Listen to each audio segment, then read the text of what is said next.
Toute l'actualité politique et parlementaire, c'est le journal de 19 h de Public Sénat. Bonsoir à tous. Voici les titres de ce mardi. La pression maximale du camp Fillon et de Nicolas Sarkozy débouche sur un référendum sur une nouvelle élection acceptée ce soir par Jean-François Copé. 10e jour de crise donc à l'UMP et une sortie de crise qui se dessine. Les sénateurs fillonistes peuvent-ils, dans ce contexte qui reste tendu, créer un groupe autonome à l'instar des députés? Ils s'estiment déjà majoritaires. Le bras de fer Montebourg-Mittal sur l'avenir de Florange, arbitré en ce moment même par François Hollande qui reçoit le roi de l'acier à l'Elysée. Le chef de l'État a confirmé l'option d'une nationalisation transitoire du site de Moselle. Les invités du 19 h, les UMP Philippe Dallier et Thierry Solère. L'un pro-Fillon, l'autre pro-Copé.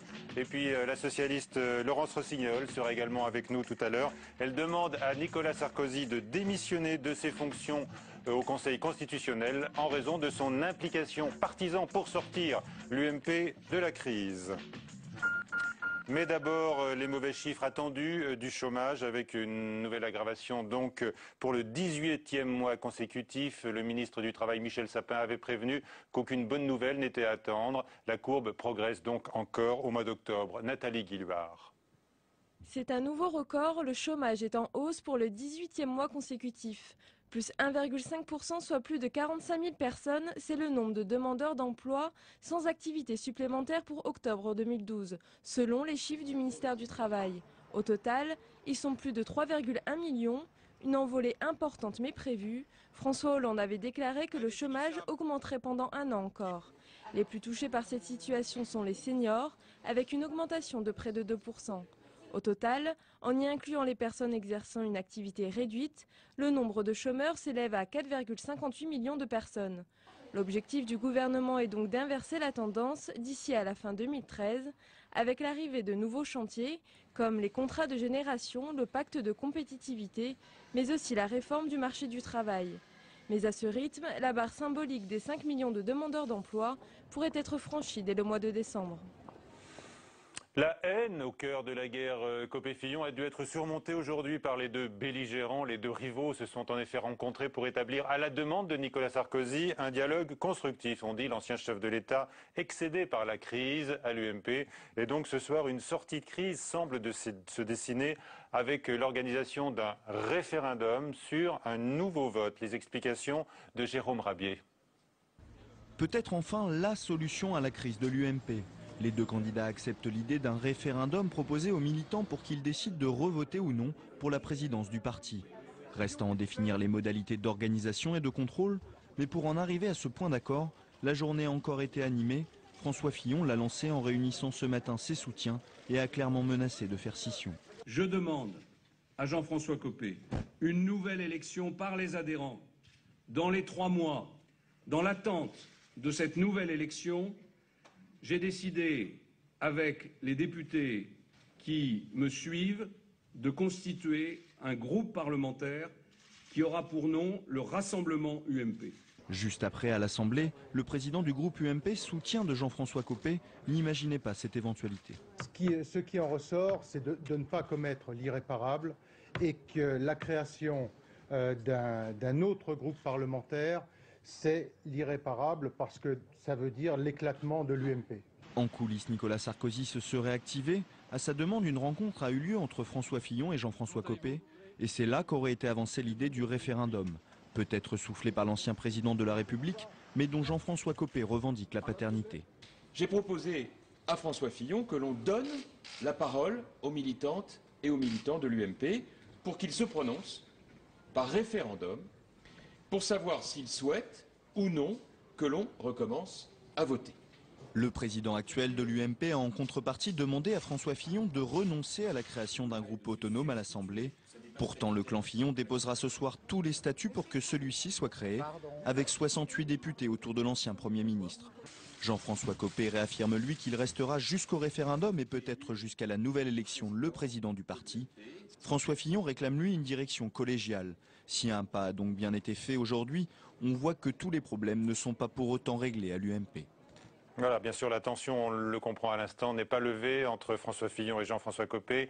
Les députés fillonistes revendiquent un groupe de 60 élus dans le rassemblement UMP qui a donc vu le jour aujourd'hui. Qu'en est-il au Sénat? Jean-Claude Gaudin, leur chef de file, est un partisan de Jean-François Copé, mais la majorité des troupes penche pour l'ancien Premier ministre. Explication, reportage également de Flora Sauvage.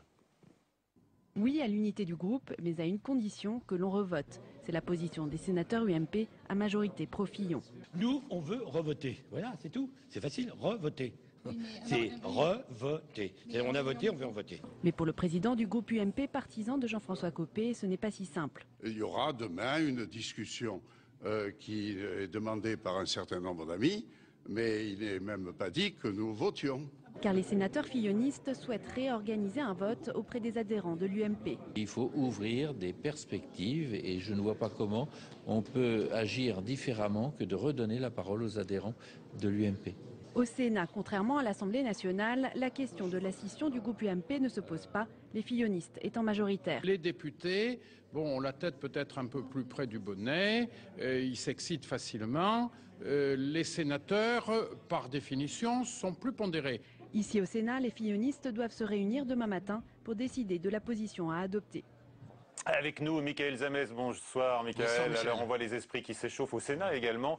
Les fillonistes donc vont se retrouver demain matin. Est-ce que le schéma peut être le même qu'à l'Assemblée, dans ce contexte qui évolue d'heure en heure? Très franchement, non. Mais vous le savez, au Sénat, il faut du calme, de l'apaisement, prendre un petit peu de recul sur les événements, mais on va pas se mentir, ce matin en réunion de groupe, il y a bien eu un peu de friture sur la ligne. Vous entendez tout le monde parler de l'unité du groupe, du parti, mais il faut surtout y voir autre chose. L'intérêt commun, le calendrier, il n'est pas le même que celui qu'à l'Assemblée nationale. Jean-François Copé le dit, le prochain rendez-vous, le prochain objectif, ce sont les élections municipales. Mais il oublie une élection qui a son importance, les sénatoriales.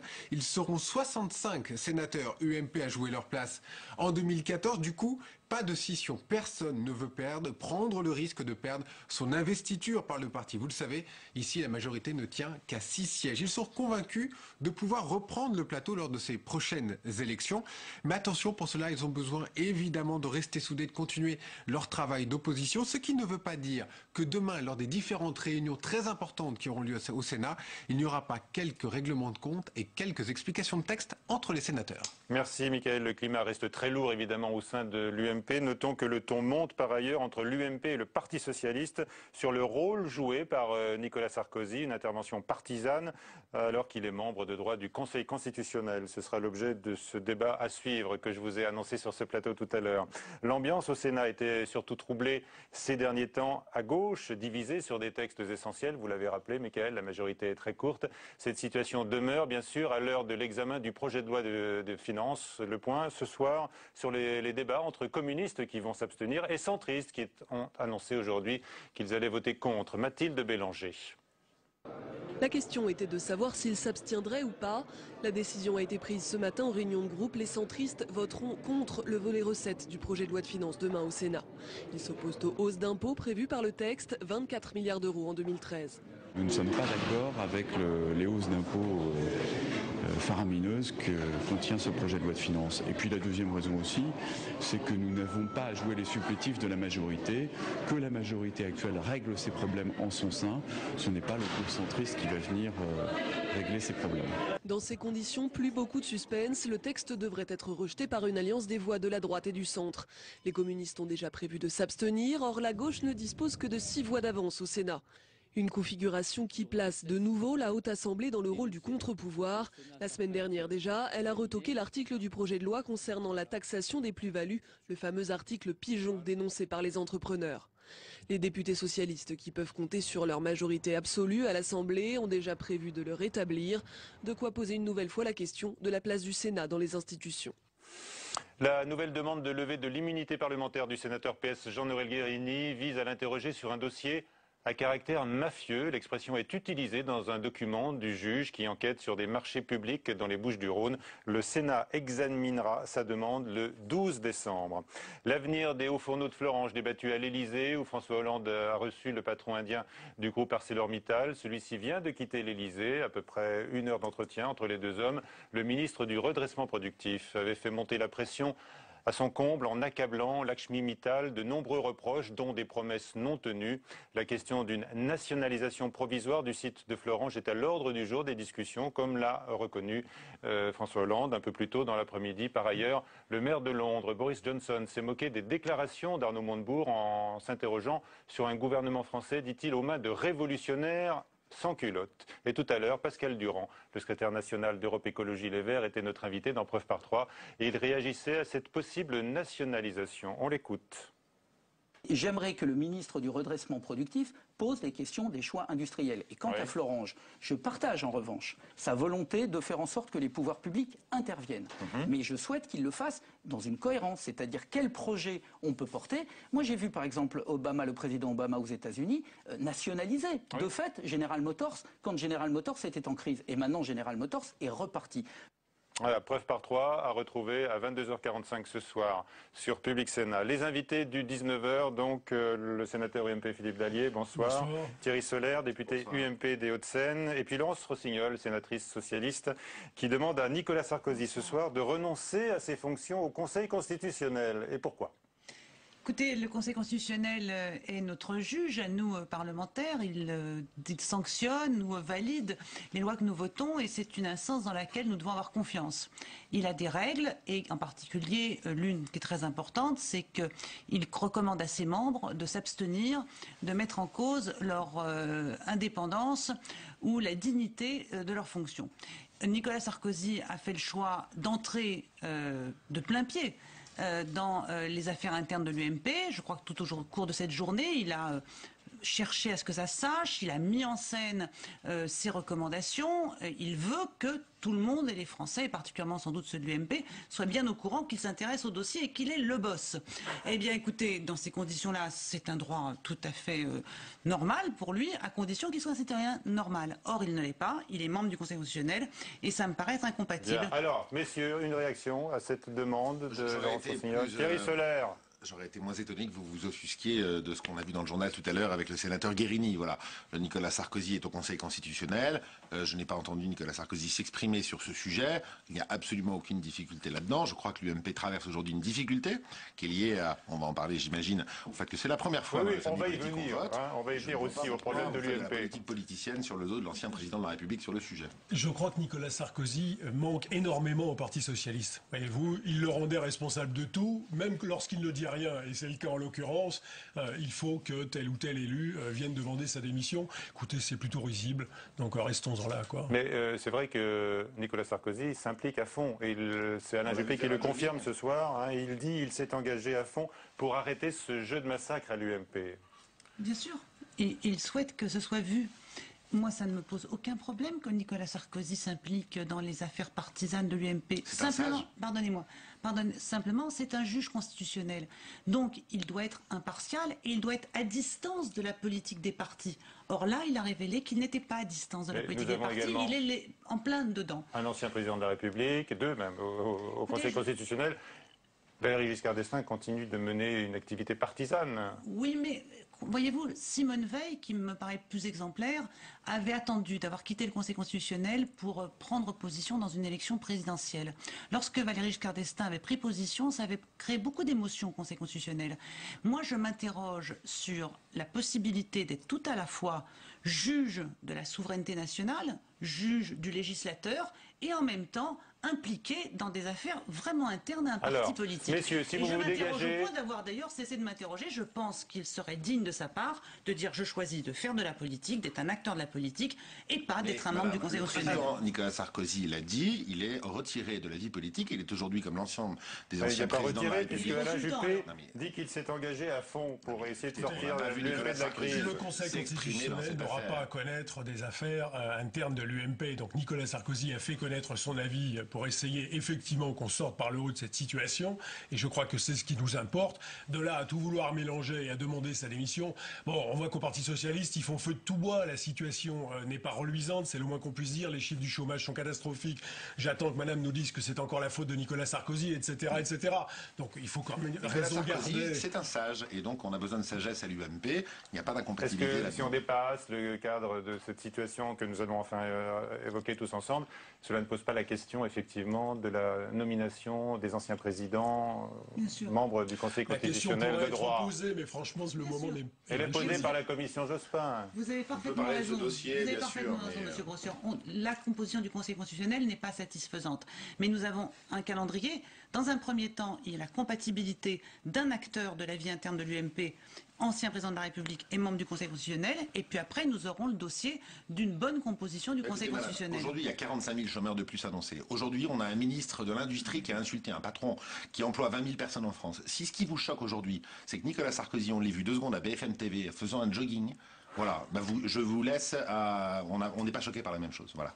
Bon, messieurs, je voulais dire que vous êtes là d'accord sur ce cas, le cas Sarkozy, mais en fait vous êtes totalement opposés sur l'élection à la présidence de l'UMP par ailleurs. Hein. Philippe Dallier, vous êtes pro-Fillon, Thierry Solaire, vous êtes pro-Copé. Ce soir, ça y est, tout le monde s'embrasse sur la bouche? Bah écoutez, je ne sais pas si c'est le cas, mais en tous les cas, se dessine peut-être que se dessine une sortie par le haut, et c'est ce que nous demandons depuis un moment. Je crois qu'il y a une différence d'appréciation significative sur les conditions d'organisation du scrutin. Le résultat a été extrêmement serré, on nous l'a annoncé dans un sens et puis c'était dans l'autre. Il y a eu la commission des recours. Je pense que maintenant il faut en sortir par le haut et semble se dessiner une solution. Alors l'idée du référendum avant un nouveau vote, bah, écoutez, s'il faut en passer par là pour préserver l'unité de l'UMP, moi je me déclare absolument favorable, à partir du moment où les conditions d'organisation de ce référendum seront effectivement, j'allais dire, équitables et que tout le monde sera d'accord sur la méthode. Oui, voilà. parce Donc qu'il y a encore plutôt... des points de désaccord avant d'arriver jusque-là. Hein. Attendez, non, il y a les conditions qui sont posées. Il faut que si il y a des désaccords aussi. Le vote est organisé par Internet, c'est ce qu'on a l'air de nous dire. Moi, je ne suis pas trop favorable à ce genre de choses. Vous savez, je suis un informaticien, je me méfie effectivement de tout cela. Mais s'il faut en passer par là, il faut que les conditions soient des conditions de plus parfaite transparence. D'accord. L'une des questions, c'est qui va garder le parti, hein? François Fillon, il veut une direction collégiale et Jean-François Copé, lui, il veut garder le parti jusqu'au scrutin. Thierry Solaire. Non mais écoutez, d'abord moi je suis ravi qu'on trouve enfin un peu d'apaisement et un peu de raison après 10 jours, ou je ne sais plus combien de temps. 10 jours. Ouais, 10 jours. 10 très longs jours. De délire. Et pourquoi on en arrive là? D'abord pour une raison structurelle, qui est que notre formation politique, la droite, l'héritière du RPR, aujourd'hui l'UMP, n'a pas cette culture, disons la vérité, de la démocratie interne. Alors, pour ça, choisir... vous l'enviez au Parti Socialiste. Ils l'ont plus culturellement, c'est la vérité. Ils ont beaucoup souffert aussi. Ils ont beaucoup souffert, mais ils l'ont plus culturellement. La droite a toujours été dans la logique de l'homme providentiel, et c'est vrai que depuis toujours, ce n'est pas par une démocratie ouverte à tous les adhérents qu'on a choisi nos dirigeants politiques. Aujourd'hui, il y a beaucoup de choses qui ont changé. D'abord, l'époque veut cela, et donc l'UMP a organisé pour la première fois, on voit avec quel succès, cette opération. Et puis deuxièmement, le quinquennat est là aussi. Et le quinquennat fait qu'on est élu président pour 60 mois et qu'il y a des appétits qui sont manifestement très aiguisés aujourd'hui, d'une quinzaine de personnes dans ma famille politique. Et encore une fois, ça fait partie de la démocratie, ça fait partie du jeu. Moi, ce que je trouve désolant, c'est qu'une quinzaine de personnes ait confondu cette élection à la présidence de l'UMP pour 3 ans, avec comme objectif les municipales, les cantonales, avec des arrière-pensées pour la primaire qui aura lieu en 2016. Et moi, tout le monde avait des arrière-pensées. Mais j'ai dit tout le monde. Ah d'accord, ok. J'ai dit tout le monde. Tout le monde. On est d'accord. Non, mais moi, je ne critique pas un camp plus qu'un autre. Il y a une quinzaine de personnes, de part et d'autre, qui peuvent confondre ces sujets. C'est humain. Et moi, ce matin, j'ai été heureux parce qu'après 10 jours de délire, on a eu déjà, nous, en réunion de groupe, avec Jean-François Copé, un président de l'UMP, à confirmer, nous verrons les conditions de ce référendum et ce qui se passera demain, qui a fait des propositions d'abord sur la primaire. Et moi, je l'ai entendu dire qu'il fallait que le prochain président de l'UMP, celui qui sera élu dans 3 ans, s'engage à ne pas être candidat à la primaire. Il ne faut pas qu'on confonde les sujets. Et puis deuxièmement, en fin de journée ou cet après-midi, cette affaire de référendum qui, même si c'est complexe, peut être une porte de sortie pour ça. Hier, on disait du côté Copé, donc votre camp, que c'est impossible de revoter. Non mais moi, monsieur Moncamp, c'est l'UMP, c'est ma famille politique. Moi, je me suis présenté devant les électeurs pour défendre des valeurs. Et aujourd'hui, comme Philippe, j'en suis certain, ce qui m'intéresserait, c'est qu'on parle plus des 46 000 chômeurs. Il y a 260 000 personnes qui sont au chômage, en plus en France, depuis l'élection de monsieur Hollande. Vous voyez, c'est ça, moi, mon job. Moi, je me suis pas engagé en politique à Boulogne-Billancourt pour m'occuper de chicaillerie. D'accord, mais il faut quand même qu'on parle, messieurs, puisque vous êtes tous les deux sur ce plateau. Laurence Rossignol va intervenir également, c'est important. Oui, non, il n'y a pas que la guerre des égos, il n'y a pas que la contestation du pouvoir en place, il n'y a pas que la guerre des ambitions, il y a aussi le positionnement de l'UMP. Est-ce que là, il y a deux idéologies avec vous, là, que vous incarnez, qui s'opposent? Tous les cas, Copé. Il y avait deux personnalités différentes. Non, mais au-delà des personnalités maintenant. Il y avait deux visions de la politique. Deux personnalités différentes qui avaient effectivement choisi des positionnements différents. Alors, et le vôtre. Quel est celui que vous revendiquez, Philippe Dallier? Eh bien, c'est ce qui a fait que je me suis engagé pour François Fillon, parce qu'effectivement, la ligne qu'il défendait me semblait être la bonne. C'est-à-dire qu'il faut que l'UMP rassemble le plus large possible. Et François Fillon l'avait dit, il faut aller chercher aussi bien les centristes que ceux qui se sont égarés au Parti socialiste, et que regrouper également les militants, j'allais dire, les plus durs de chez nous. Donc il faut un positionnement qui soit clair et le plus large. Non mais là vous dites le possible. rassemblement, tout le monde parle du rassemblement, Copé, Fillon. Il n'est pas là la différence. Mais si elle est là la différence, elle est là. Moi je crois la différence. Mais si elle est là, vous êtes pour le rassemblement. Bien sûr. Moi je crois que c'est avant tout le choix de personnalité.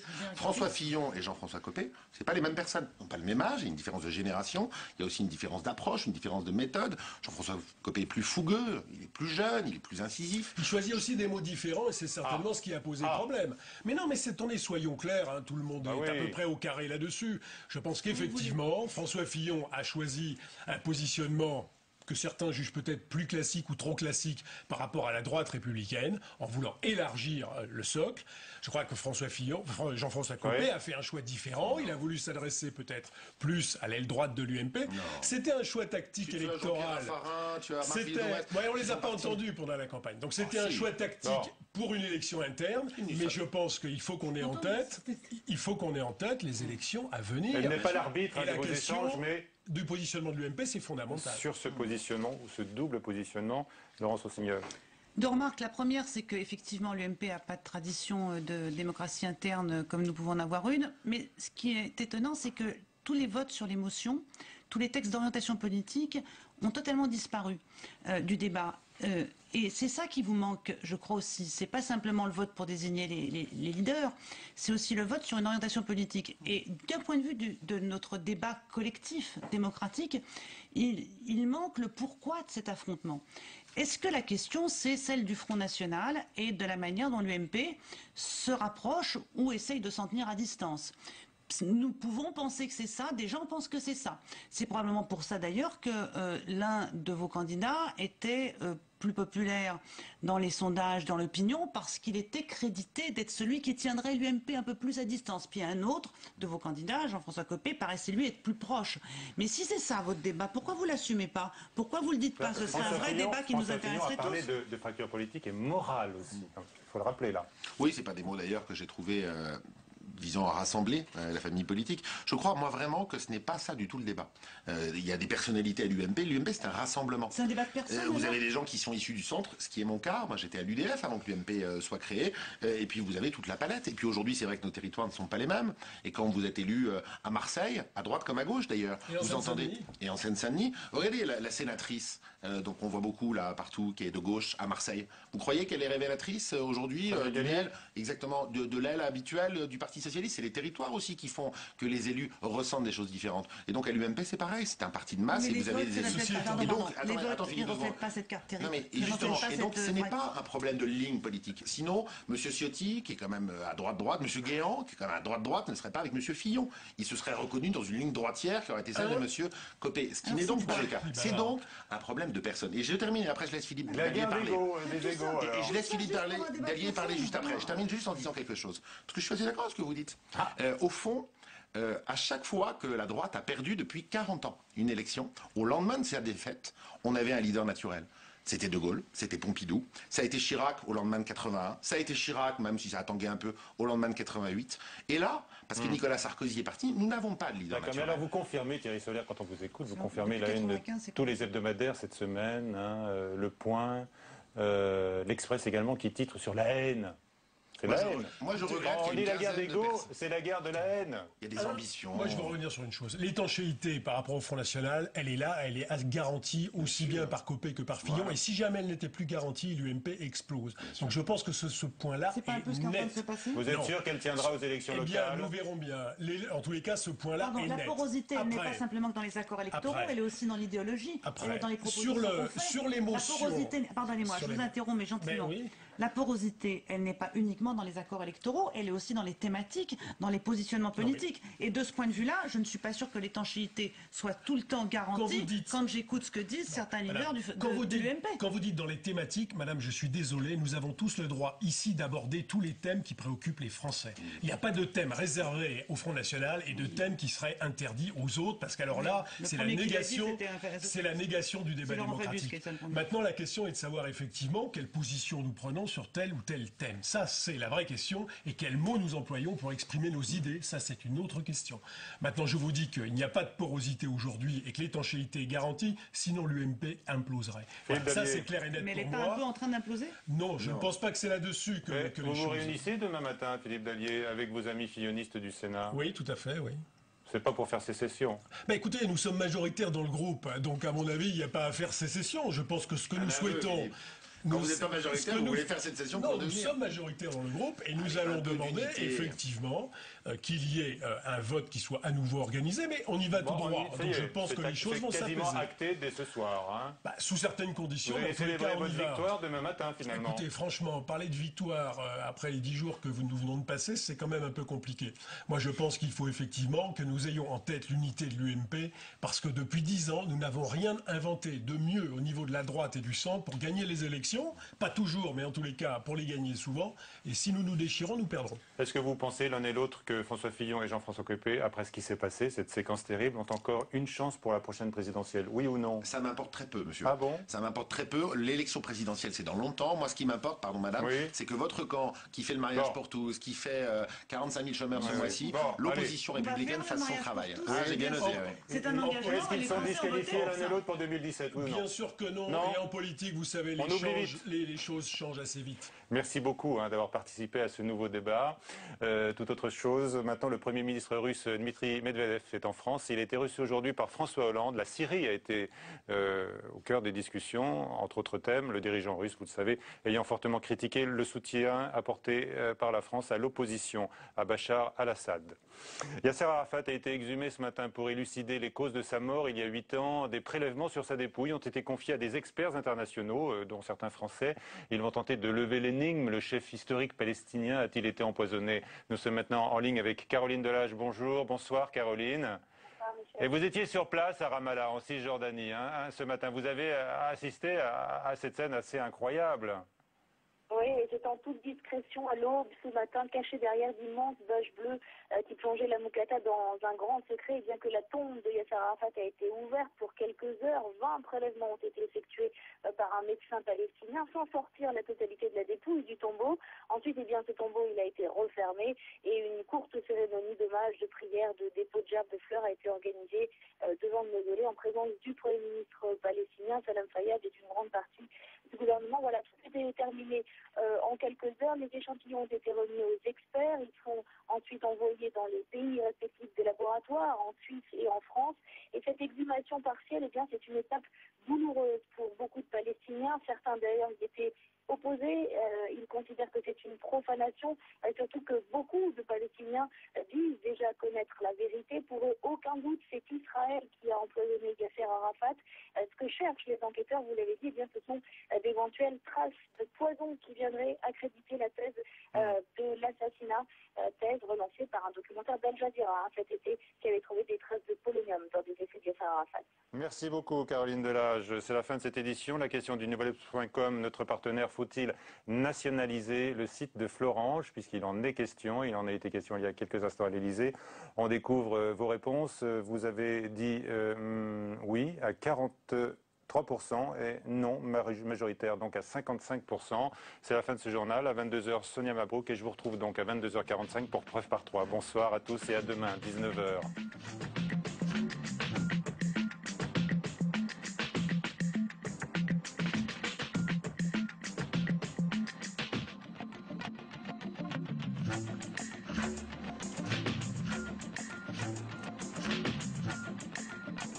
C'est vrai que je ne m'exhibe pas. Je reste moi-même. C'est ma force. Ce que vous voyez ici, c'est ce que je suis. Je n'aime pas les honneurs, les protocoles, les palais. Je revendique une simplicité qui n'est pas une retenue, mais la marque de l'authentique autorité. Ça, c'était François Hollande vu par lui-même. Mais qui est vraiment cet homme qui a conquis le pouvoir sur le thème de la normalité? Est-il si simple que ça? Se montre-t-il vraiment en permanence tel qu'il est? Et que nous disent sur lui ses premiers mois à l'Élysée? Cette semaine, nous déshabillons en tout bien, tout honneur, le moi et le surmoi du locataire de l'Élysée. Déshabillons-les, présenté par Hélène Risser, demain à 18h15 sur Public Sénat.